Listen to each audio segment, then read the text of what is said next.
Hey, hunting family, you are tuning into the Tracks and Tackle podcast, brought to you by Menser Outdoors. Hey there, hunting family. Let's take a moment to appreciate those who keep our homes secure and our lives running smoothly. That's right, we're talking about interstate garage doors. Whether you're a contractor with deadlines to meet or a homeowner seeking peace of mind, Interstate Garage Doors has your back. Their team combines expertise with a genuine commitment to customer satisfaction, making them the go-to choice for all your garage door needs. Say goodbye to outdated doors and hello to quality craftsmanship. Head over to igdoors.com today and experience the Interstate difference.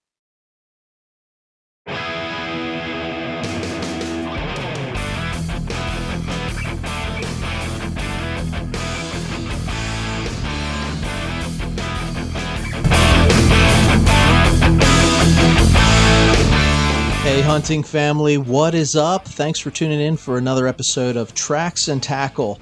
On today's show, we're going to just do a quick recap. Me and the boys took a trip up to the cabin. We set trail cameras, we did some shed hunting, put some seed out, and basically busted some brush, looking for sign. Came across a lot of good whitetail sign, but put some miles on the tires as far as my boots go, and these feet are tired. So hope you like the recap. Started to rain on us, so we did some recording. Buckle up, let's go.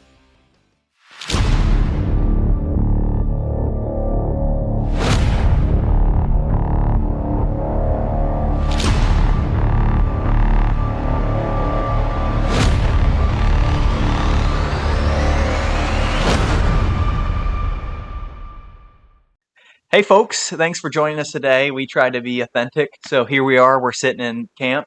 Got here, so I'm here together with we got the Arrow Eagle and we got Ace in the house. You guys want to say what's up? Hey, what's going on, guys? Just checking in here. We're going to record outside and do it really authentic at the picnic table, just like when we started the podcast. But going for a little bit of a drizzle today and couldn't get the gear out in the rain. So we moved it indoors, and audio's all set, so we're ready to rock and roll. But we'll see how the video turns out on a rainy, cloudy day. We don't have a lot of light, but it's all right. We're not the best looking guys anyway, so We got that grit in us, that dog. that's it. How you doing, Ace? We're here. We're doing good. We're doing good. Yeah, get up in that Get in microphone. the mic. That's so Don't good, be man. shy. But Awesome. yeah, we've been trying to plan this cabin trip for a while now, just to get our cameras out. Recently, if you're on our socials on Menster Outdoors on YouTube, posted just a recap of 2023. So kind of motivating, uplifting, just kind of seeing stuff in the past. So we want to get up here and get the cameras out, do a little scouting, do some shed hunting. Our property borders to the peak of the mountain where we can have access to the backside. So we did some exploring over there. In the past, you might have heard us talk about the backside of the mountain and the struggles that go along with dragging deer up that. Gravity, It's a beast. Gravity is not our friend when we're trying that. Sucks. So yeah, we did some scouting and we just had a blast up here. It was great to get outside, and previously just the weekends didn't work out to get up, whether it was weather or just being busy, which especially here in Tracks and Tackles, we've been pretty busy and scheduling. We had our guest Justin on not too long ago. It was awesome to sit with him and get some wisdom. So, Ron, why don't you lead off here? Yeah. What do you gotta say? Yeah, I can take it from here. Yeah. We have been trying to get up here to camp and make a cabin trip for several weeks. And like Hollywood says, we just have been busy. And today was the day. It's actually we're recording this right before Easter, so we're running up to camp, setting some trail cameras. We did a little bit of scouting, and then we're headed back home tonight. And we'll probably post this. It'll probably be April until this episode hits and is published. But wanted to take the time because we got the whole gang here and take the time to sort of recap our journey. And that's what we did today. So we came up, we set some trail cameras, and we took a pretty long hike today. Walked a couple miles, and it wasn't flatland. Tell us about it, Ace. What was, from your perspective, how was the hike? I'm used to going up the mountain to my stand, but as soon as we get back onto the backside of the mountain, like these guys were saying about doing backside of the mountain hunting and dragging deer up it, it wasn't even fun to walk down it or up it at all. I would not recommend shooting deer on the backside of the mountain. Not if you got to bring them up over the top. I mean, it's we say every year we say never again, but every year we eventually We get venture that back tickle. over. You know, Unless you're Arrow Eagle in Hollywood, whenever you kill 3 on the backside and call Ace at 3:30 in the afternoon to come help drag. It's always good knowing a guy. yeah, yep, I know. I know 2 guys. Yep, no doubt, no doubt. But yeah, the weather up here is beautiful. I don't think we could ask a better weekend. You know, it started to trickle on us just a little bit, but that lasted like 5 minutes. That wasn't bad. We made it back here. We were relaxing by the picnic table, just letting our feet rest and just shooting the breeze. Had a late lunch, and we decided to get the cameras out and just try to capture this moment to be authentic, as I said. So we were going to set up, and that's when the rain started again. So you might be able to pick it up in the background a little bit, but it's just a beautiful day, and we were able to spend it outside where we love to be rather than inside. Yeah, yeah. It was probably, I don't know, 37 when we got here this morning, around 40 degrees, crisp, chilly. But once we started hiking the mountain, I felt like internally my engine started to cook, a little bit. So yeah, at the end of the day, it was good. Walked a couple of miles over rocky, through briars. Didn't find any sheds, but found a ton of good sign. Where we were tramping through. We were going where the deer go, and so there's no doubt that there's good sign here on our property, and it's good just to hang out together. One of the things that we always talk about is nature being our playground, and a bad day out in the woods is better than a good day at work. Couldn't agree more. Yeah. So at the end of the day, we had a good long day. Got up bright and early. Got a good start on it. It got up to probably 50 degrees. Um, on top of us hiking. Got down to t-shirt weather as far as I'm concerned. I'm still in a t-shirt right now, but here later in the afternoon, it's just starting to get a little bit overcast and a little drizzle. So it'll be a nice ride home, and I'm glad I'm not driving. Right? Hate to be that guy. I got tired feet, and the temperature's dropping. I'll feel a little bit of muscles tightening up in my back, but it's all good. I was thinking yesterday whenever I was working, we've been planning this trip for a while, and I was thinking, man, I just need a day away from the screens, away from my phone, away from the computer screen. I just need to get outdoors and rest my eyes. Mm-hmm. So this has been good medicine for me, and it's been fun hanging out with you guys today. Yeah, I gotta say, can't beat my crew here. I wasn't sure what I was gonna get out of them. We're gonna do some longer walking. The terrain we're walking, it's either briars or decline, incline. There's no real flat ground where we're at. There's a lot of boulders where you can step in, twist your ankle. It's the off season, so just trying to perk the engines up. Get the crew ready to walk a little bit further. So I'm just glad I got good output. I said to Lon before we came about you, like reality and expectations. Like I'm not asking for 10 out of 10 energy. You just give me a 7 or 8. But you killed it today. A little bit worried towards the end. You were getting a little out of breath, and I was racing up, but just taking time and waiting there for each other. So it was a good trip. And yeah, I want to know how my grade works out here. I showed up early. I showed up on time, and so I was 10 out of 10 from the start at 6 o'clock this morning. But now at the 3 o'clock in the afternoon, I'm still trying to keep up with these young guys. So you guys keep me young. I appreciate that, and just keep pushing me. So I think you stay awake on the ride home, you'll get a 10 out of 10. If I don't have a co-pilot on the way home, it might be a little taxing on me. It doesn't sound like Ace over here is ready to stay up. Might not make it. He's already talking about napping, sitting here on the couch for 2 minutes. After we got up the backside of the mountain and started coming down, had the lunch out there, and then we come in here, and I made the mistake of sitting on the couch. The couch kind of swallowed me up, and I was ready to conk out right there. It didn't take but a split second. He knew it too, because whenever his butt hit the couch, he was like, "Oh no!" I went, "Uh-oh!" Yep, you knew it. As soon as my butt hit the couch in a soft surface, I'm done. I was done Yeah. until they pulled me over here to start doing this stuff. Yeah, well, that's good, man. It's good to have you on the show. We knew we had you on before, and we know that you're always chipping in and running and gunning with us. But we don't get you on as much as we're on.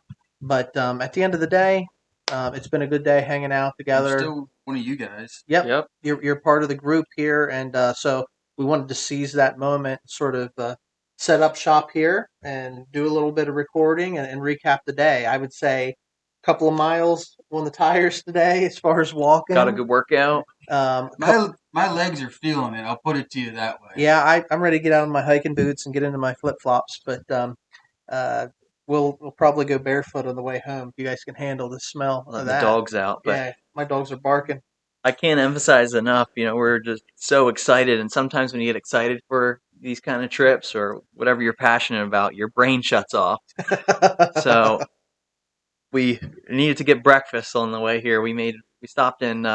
We started early. Yeah, we left home base around 6. I was glad my crew showed up there roughly on time, and got the truck packed, got the dog in, and we took off. 45 minutes later, we stopped for breakfast sandwiches at Sheets. Come to find out, when I'm backing up in the parking spot, tailgate was down the whole trip. So it would have been a disaster to realize driving for that far to realize like I would have lost. We had our groceries that were back there. I had my hiking boots. I had some stuff for the dog. I had the cameras, which would have been important. Like the whole trip.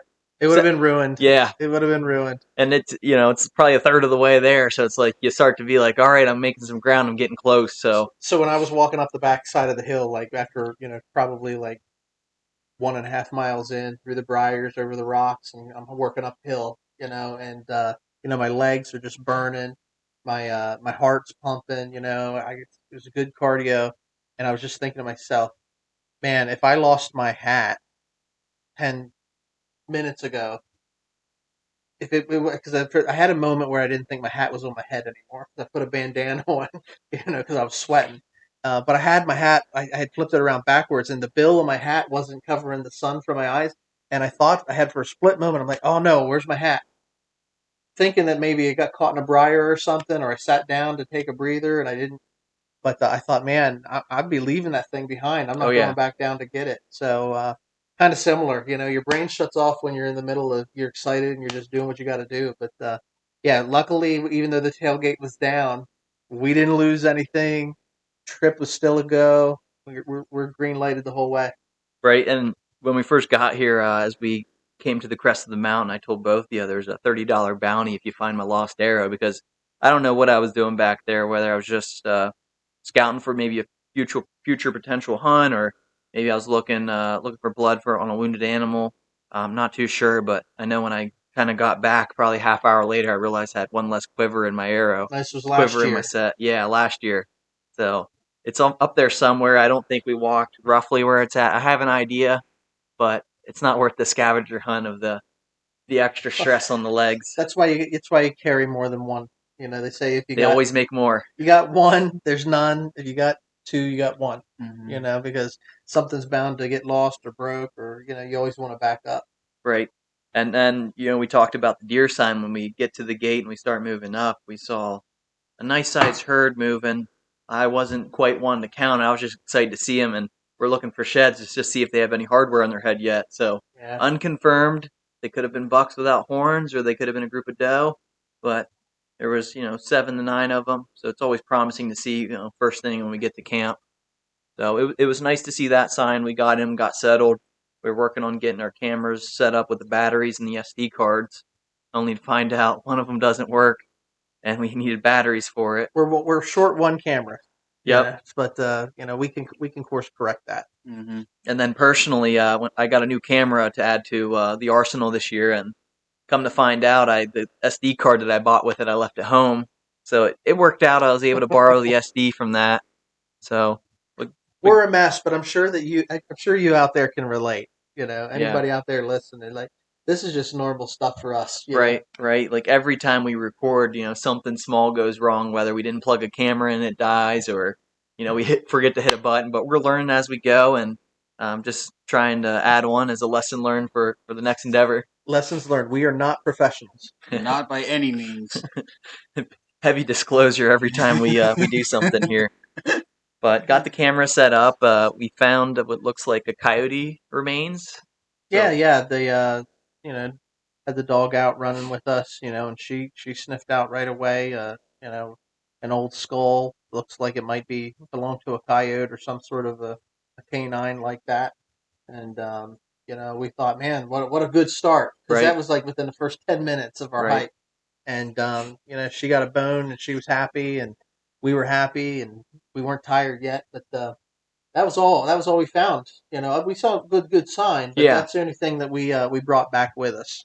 yeah. This shed hunting game, it's a hard game, but I'm sure the pot of gold at the end of the rainbow, like it's going to be rewarding when we find our first one. Yeah, So yeah, it's just more so about spending time together, getting out in the woods, and making memories while we do it. yeah. And we talked. We've been thinking about shed hunting. We've been going out and walking the woods and the fields and different locations. Really since winter or early spring. I don't know. February, Marchish. We've been spending a lot of time out there, but I know that we were talking about it early January. Man, I can't wait to get out there and do a little bit of shed hunting. Because in between hunting season in the fall and spring turkey Fishing, yeah. fishing, season, it warming up a little bit. There's not a whole lot to do, so we were looking for some projects. And shed hunting is one thing that's filled our time. And like we said, we just want to make it not an excuse, but we want a reason to get together and hang out, and this is one. Plus, we needed to get up here to camp. I mean, we've been shed hunting down around home a lot, but we haven't come up to the camp since fall, since our rifle season. And overall, we needed to get up here and get our trail cameras set and that sort of thing. Check tree stands, make sure they're safe. We check the stands that we have already set, and make sure that everything's good to go for this year. And now we got the cameras in place, and next time we come up, we'll hopefully be able Be to. like little kids on Christmas, not knowing what we're gonna get. That's us, man. We're eager to check those SD cards and see what's out there. So. Yeah, so it's nice too. We got camp opened up, air out. Normally, it's a big cleaning session we got to do before we rest in it for a night. So it was promising to see not too much mice activity. Yeah, I mean, we share a primitive cabin out in the middle of the woods, and so we do share it with a few furry little rodents. But we wage war on them in the fall and the winter. And there's always Nonstop hunting up here. yeah, yeah. I mean, even if we're not killing deer, we're killing mice. So natural born killers. I think deer tastes better. Yeah, we're not that hard up, no doubt. Um, but yeah, I mean, we got some of the antlers we have on the wall and stuff. We've got old aluminum arrows, that we had killed deer with in the past that are no good anymore. And we've got arrows, hanging up in the antlers, set on display, and a couple of them get knocked down from mice running around. I don't know how they do it, but I'm blaming it on them. But yeah, it hasn't been too bad. The cabin looked pretty clean. There's not like a mildewy or smell or anything like that. We got it aired out. Be good to get a fire going in here. One of these evenings here, we can come up and do an overnight. Get a fire cooking. Just make sure that the chimney's working really good. But upkeep, that's the biggest thing. Is Yeah. you got to use your property. Yeah, and you got to take care of it. We got a few repairs that we need to do. Our property is on a mountainside, so it seems like gravity's taking a toll on it. It seems to be shifting more and more downhill. Last year, we did a few repairs just to make sure that it's not going to be tumbled for deer season, and we can use it and know it's going to be safe. So this year, we're going to be more attentive and taking action. Responding to the call, and it's our property. We want to take care of it, and we want to make sure that we can use it as a deer camp and take care of it essentially. Continue to do these type of trips and hang out with one another. Yeah, yeah. Ultimately. So So you brought up the wall here, and I'm just reflecting. So it's grown quite some time in the past 5 years, for what I can reflect on. Now you're a little bit older than me. yeah. So what does it mean to you to see the growth and our harvest and the honor and the privilege and the tradition that we have with the small wall and the big wall? Yeah, so on camera, you guys can't see what we call the small wall. Back before antler restrictions, there are smaller bucks on this wall. But if you look in the background, you can see, we do have a few nice bucks on the wall behind us, and there are a couple of nice bucks on this wall that aren't on camera. But yeah, I mean, if unless it's a really really solid, you know, bruiser of a buck, it doesn't make it on the wall behind me. It's going to go on what we call the small wall or the regular wall, and we just call it small because the bigger bucks go on the wall behind us. But yeah, I mean, over the years, there's a lot of memories on this wall. We've got 6 points. We've got two of them here on the left hand side that are basically one. Match and set. Yeah, one antler 2 years in a row, um, with a right antler and the left antler broken off. But those would have been nice eights, but they're sixes. Um, and then you got yourself some 8 points on this wall here. 1, 2, 3, 4, 6 points, and several 4 points of spikes from years gone by. But each one of these is a story. Each one's a memory. Some of them are from when I was young. Some of them Yeah. are from when you were young. And yeah, I was just saying, like, I can't even remember looking at all these antlers that are hanging on the wall. Some of them, like the more recent ones, I could tell you the stories too. But some of the older ones, like, I don't even know. All right, who shot that? Was that Lon? Was that me? Was that one of the other boys or Pap or so everyone has a story. We'll have to go back to the logbook for that. But yeah, we do keep the logbook for those type of things, and the logbook tells the tale. Logbook. Well, I don't know if that's true. I was gonna say logbook don't lie, but logbook Logbook might has a give lot you of lies in it might give you a little bit more of the truth. The truth just might be stretched out. Yeah, embellished. Depends on who fills out the logbook. Right. You're right. You can Uh, tell who writes it. That's right. This family likes to tell a lot of small white lies in the logbook. Well, we would just say color commentary. Yeah. Well, that, yes. We'll Paint call the it. picture. Yeah, we call it color commentary. So sometimes the guy that has success writes down the log, and there's embellishments.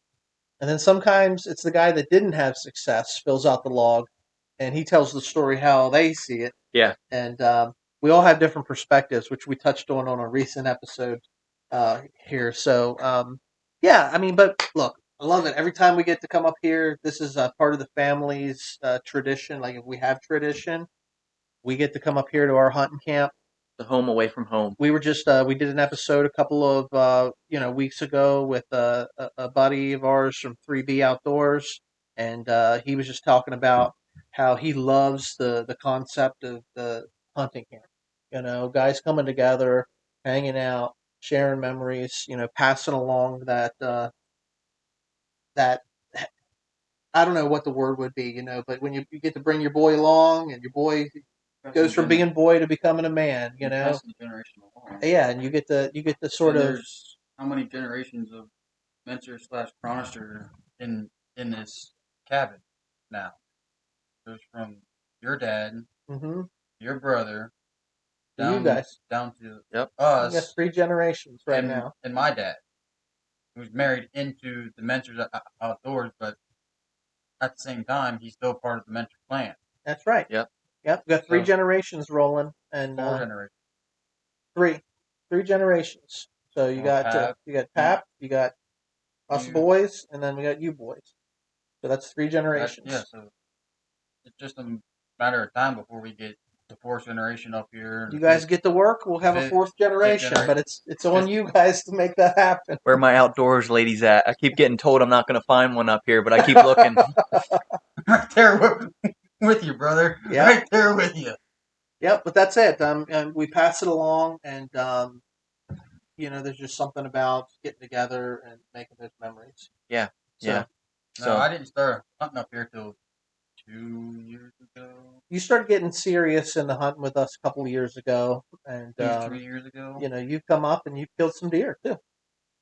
I remember coming up one time when it was just me and your brother, Mm-hmm. and I hunted Brad's stand.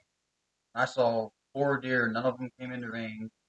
Then the year after that, I was up here with, I think it was just you, Captain Vaughn. I don't think you came yet. You were coming at the end of the week.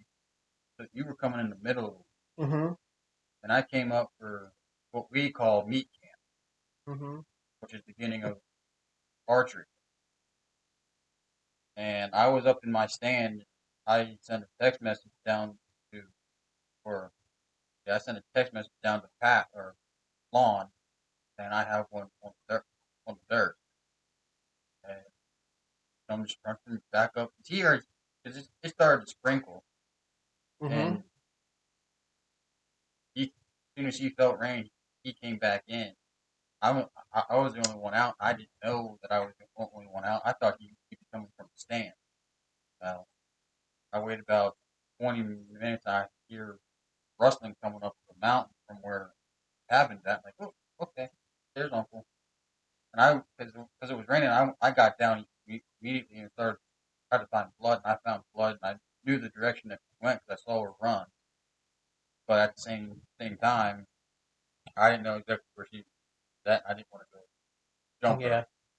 I know I came up later that week because I came up probably just getting time off that week that you had got that deer, and you know, it was pretty cool to show up, and you already had one in the I cooler. already had and one hanging on the beat pole. Yeah, you were happy as could be, and That in was my celebratory mode, and that that's what it's was about. that was my first deer that I ever killed up here, Yeah, and that was with the crossbow. 'Cause yes, I like to hunt with the compound, but I feel more comfortable with the crossbow, and everybody's gonna hate on me for that because I'm as young as I am. We'll Not start- us, not that'll this crew. that'll start the debate maybe on socials, or you got different guys with different opinions. But But look, man, you hunt your hunt, and that's good with us. but at the same time, if I put a good enough shot on a deer, and I know it's a good enough shot, What else matters? what else matters? That's it. Beating the freezer. That's right. That's right. And I know, like from my perspective, showing up, you already having one taken, the smile on your face, the energy that you were carrying because you were successful, and we still had a couple more days to hunt. That's cool. It's a morale booster. I know that there's been times where I've been up here hunting, and you've showed up, later in the week because of your work schedule, getting time off or whatever, and you show up and you just hop right in. I know one day you were down here waiting for us whenever we were coming down out of the woods at dark, and you're sitting at the picnic table waiting for us, ready to tell us the story because you had a deer come running through. Bloody And, nose. yeah, with a bloody nose, the deer with a bloody nose story. So, these are the stories that we share when we come to hunting camp, and even though it's not hunting season, we make the most of it. Right. So yeah, it was a great outing that we had up here. Got the cameras hung. You guys had some prominent sign where you guys like to set up. So that's always good to know that they're still around and they're still hanging around the area. Yeah, got some steps in. To all the tick enthusiasts out there, they are plenty and they are out. So Ticks are plentiful right now. population's at a high. So make sure you're putting on some insect repellent or wearing longer sleeves.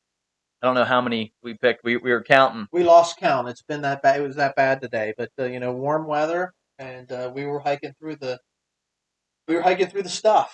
So we're probably still going to pick one or two more off before it's all said and done. But yeah, it's that time of year. I hate ticks. Yeah, I don't know who loves them. Like Somebody does. There's always someone. So they're happy. Yeah, yeah. Well, that's it. I mean, I don't have a whole lot more on this trip to discuss. We got a couple of episodes that we just probably by the time we publish this one, we just rolled out a couple of episodes, like really cool interviews. We've been meeting some great people, and the podcast is going strong. We thank everybody who's listening, chiming in, giving us feedback. We appreciate the love and everything that comes with that. It's been a pretty wild ride, just kicking this thing off. Not sure what it was going to turn into or how it was going to go. We're just having fun. We're getting close to that year mark. We talked about that loosely not too long ago. That's right. But we're getting more and more guests on, and we're able to learn from them. And feed off of each other. Mm-hmm. So after our good guest and our good buddy Justin came on, we were able to talk turkey, gobbling turkeys. So I'm fired up to get out. You're ready for turkey season now. Yeah. I've been texting him, just getting feedback, and it's got me eager to reach out to get more guests on the show so I can learn from them and grow. We got some upcoming events. We got a few more guests scheduled to come on. We got trout season. We're looking forward to that. It was youth day today, and just my head wasn't ringing. We drive past this small stream, and I think it was you, Arrow. You're like, "Hey, there's kids out there fishing." I'm like, "Well, what are they doing? Like, it's too early. They're getting a head start." And then you're like, "I was like, youth day's not next week," and you're like, "Yeah, it's this week." It's this week, yeah. So next week we'll be out at the trout stream, Bright and early. and we'll probably do some reporting out there because you got to get to your hole before everyone else does. So we'll probably do some creekside commentary, and that might even get posted before this one. I don't know. We'll have to work it into the schedule on how these get posted. Yeah, and just fine tuning. It's dark when you get out there early, so I don't know. We'll figure it out. Guys will know not to come down the stream if we have a generator power and some floodlights. We'll get down there. We'll cook up some breakfast and just sort of hang out, Make memories, tradition. Yeah. That's what it's all about. So, hey guys, thanks for tuning in and listening to some tales for us. Always remember, stay wild, stay tuned, and be in tune with nature. So, thanks for joining.